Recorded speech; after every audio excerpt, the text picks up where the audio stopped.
एक के बाद गाड़ियों में आग पकड़ती गई और कम से कम भी 30-35 गाड़ियों में आग लग गई।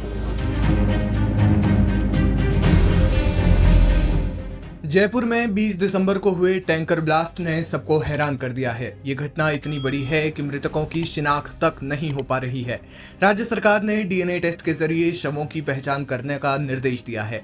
जब यह हादसा हुआ तो मौके पर ही 5 लोगों की तत्काल मृत्यु हो गई। वहीं कुछ लोगों ने अस्पताल में दम तोड़ा। जिन लोगों की मौके पर ही धमाके की चपेट में आकर मौत हुई, उनमें एक शख्स उत्तर प्रदेश के मैनपुरी से भी है, जिसका नाम लालू बताया जा रहा है। उसकी शिनाख्त हो गई है। घटनास्थल पर लालू का पूरी तरह से जला हुआ कंकाल बरामद हुआ। जब शवों को अस्पताल ले जाया गया तो फोरेंसिक की मदद से डीएनए रिपोर्ट के जरिए लालू की पहचान हो सकी।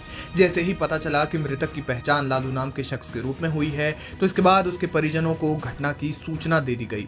लालू के परिवार वालों को जब उसकी मौत की खबर मिली तो परिवार में कोहराम मच गया और वे फूट फूट कर रोने लगे।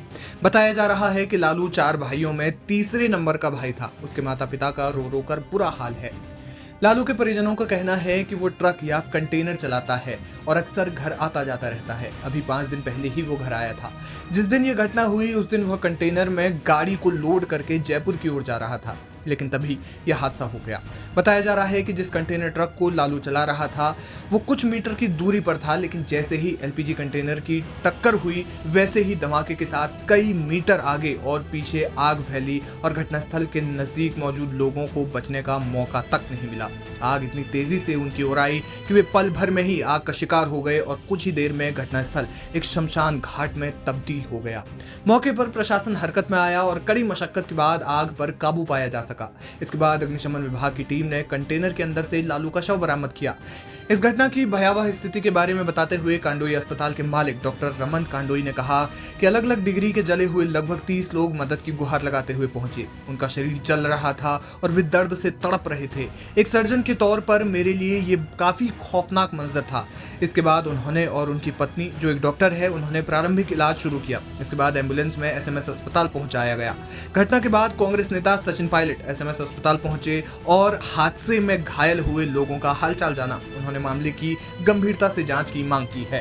रोड पर क्योंकि वो हादसा, क्योंकि इसमें ऑयल टैंकर इन्वॉल्व था, इतनी आग लगी और बड़ा एक भीषण हादसा हुआ। मुझे लगता है कि इससे हम सब बहुत दुखी हैं, लेकिन मैं चाहूँगा कि इस पर हम लोग जांच अवश्य करें, किन कारणों से इतना बड़ा हादसा हुआ।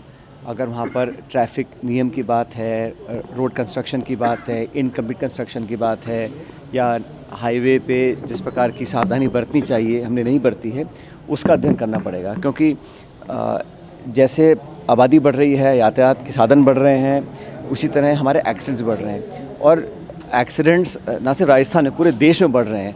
लेकिन सरकारों को इस पर बहुत गंभीरता से ध्यान देना पड़ेगा कि हम सेफ्टी नॉर्म्स को हम फॉलो कर रहे हैं कि नहीं कर रहे हैं। अभी कुछ अखबार मैंने पढ़ रहा था कि कुछ कमियां हैं, शायद उसमें पुलिस डिपार्टमेंट है या परिवहन डिपार्टमेंट है। कहीं पे हम लोग सड़कें खोल देते हैं इनकम्प्लीट काम पर, कहीं फ्लाईओवर पूरे बनते नहीं हैं और वो जो जंक्शन है वहाँ हमेशा ही बहुत महीनों से जाम लगता था।